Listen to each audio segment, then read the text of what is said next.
Shalom, selamat pagi saudaraku yang dikasihi Tuhan. Saudara, apakah saudara pernah berada pada situasi di mana saudara perlu melakukan sesuatu yang saudara tidak pernah punya pengalaman dalam hal itu?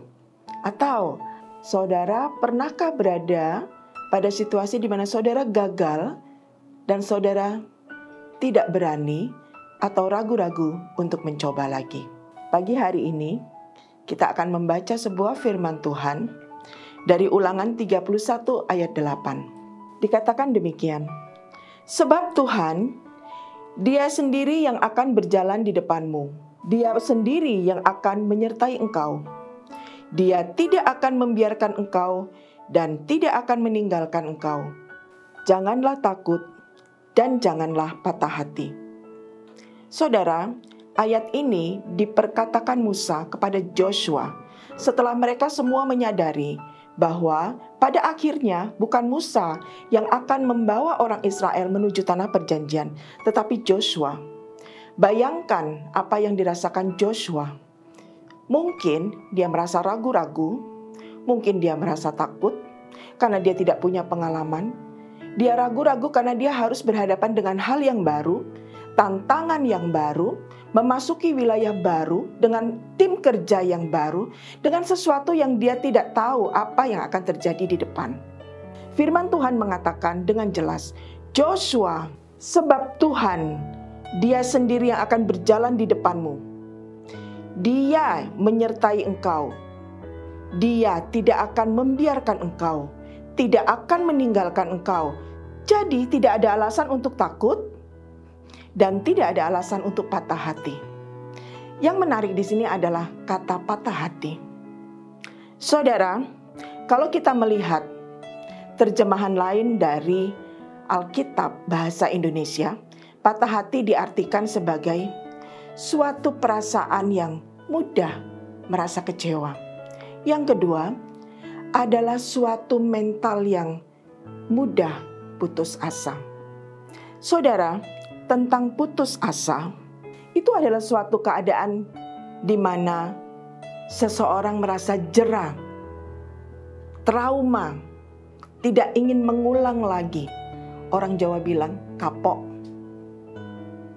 Di dalam Amsal 24 ayat 16 tertulis, sebab 7 kali orang benar jatuh, namun ia bangun kembali. Tetapi orang fasik akan roboh dalam bencana. Amsal ini berbicara mengenai 2 jenis orang dengan 2 jenis kualitas mental. Jenis orang pertama adalah orang fasik dengan mental orang fasik.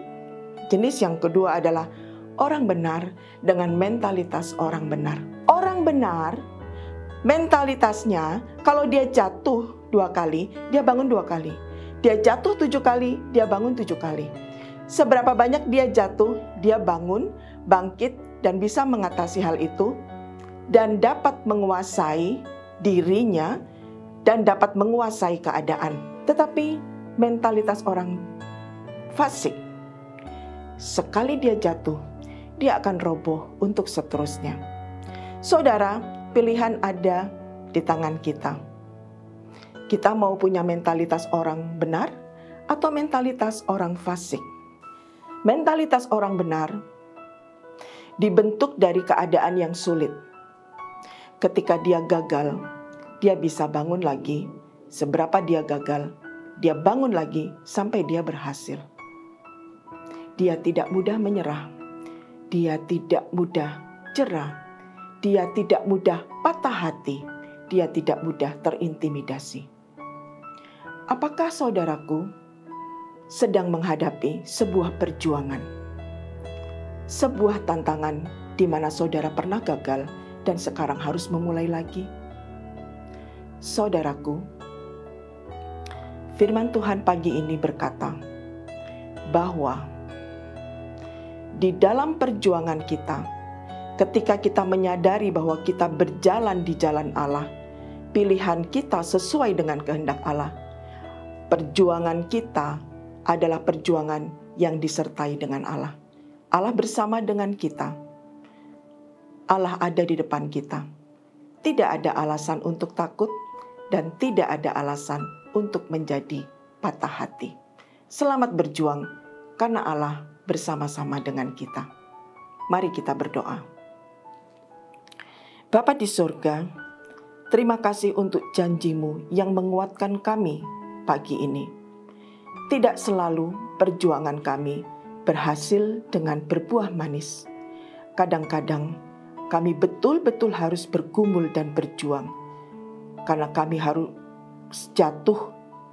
Tetapi kami mau berani untuk bangun dan bangkit lagi. Kami mau berani menghadapi hal-hal yang baru.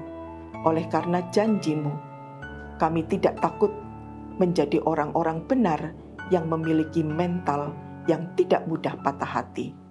Terima kasih karena Engkau menyertai kami dan bersama kami di dalam perjuangan ini.